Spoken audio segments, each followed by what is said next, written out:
Alors, urgentissime. Le bonus écologique. Apparemment, il y a des mauvaises surprises. Bon, voyons. J'ai pas regardé ce que c'est. Il a fallu donc attendre le dernier jour de 2022 pour connaître les règles du bonus écologique 2023.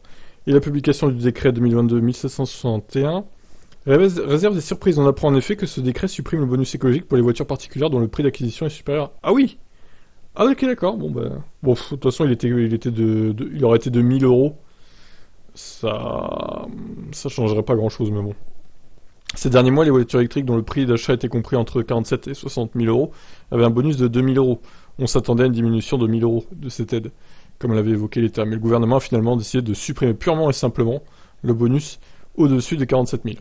Le bonus écologique est donc maintenant réservé aux modèles de moins de 47 000 euros, ce qui correspond aux citadines et compacts. Et attention, à partir du 1er janvier, l'aide de départ diminue de 1000 euros. Elle passe donc de 6 à 5 000 euros pour les particuliers, et de 4 à 3 000 pour les personnes morales. Il y a quand même une bonne nouvelle, comme promis par le président. Le bonus est renforcé pour une moitié des ménages. Ainsi, en 2023, il sera de 7 000 euros, lorsque le véhicule est acquis ou loué par une personne physique dont le revenu fiscal de référence par part est inférieur ou égal à 14 089 euros. Attention, une règle ne change pas, le bonus est plafonné à 27% du coût d'acquisition. Parmi les contraintes à noter, il y a aussi le fait que le véhicule ne doit pas avoir une masse en ordre de marche de plus de 2 tonnes 4. Ah, intéressant, ils ont mis un critère de poids du coup. De plus, une personne physique ne peut désormais avoir qu'un bonus. Ah oui, alors ça c'est chaud aussi. Une personne physique ne peut désormais avoir un bonus tous les 3 ans. Ok, d'accord, bon j'ai bien fait d'acheter mon Hero en 2022, moi. Hein. Vraiment. Parce que là, du coup, je peux plus changer. De toute façon, j'aurais pas changé. Hein. Après, vous me direz, j'ai quand même gardé le Kona quasiment 4 ans. Donc, bon, j'aurais été dans les clous. Mais bon. Comme prévu, il n'y a plus de bonus pour les appareils rechargeables, ok. Bon, voilà.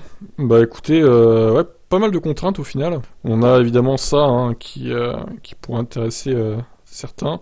7 000 euros, c'est pas mal hein, quand même comme bonus pour ceux qui gagnent moins de 14 000 euros par an. Les contraintes ne pas en vendre le véhicule dans l'année suivante, sa première immatriculation, ni avoir parcouru au moins 6 000 km. Une personne physique ne peut bénéficier du bonus qu'une fois tous les 3 ans. Ça, c'est très très important, mine de rien. Ça va calmer un peu ceux qui changeaient tous les ans ou tous les 2 ans, notamment chez Tesla. D'ailleurs, les Tesla n'auront plus aucun bonus, hein, clairement.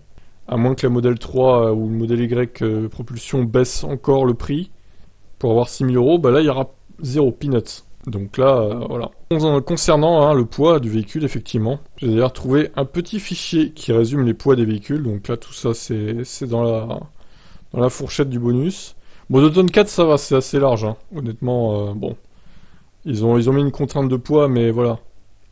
Tous ces véhicules, donc, vous voyez, hein, les poids, là. De toute façon, toutes ces voitures qui sont à plus de 2 tonnes 4, elles sont trop chères pour avoir le bonus maximal. Donc, j'ai envie de vous dire, elles n'auraient pas eu de toute façon. Voilà pour ces nouvelles. Qu'est-ce que vous en pensez, du coup ?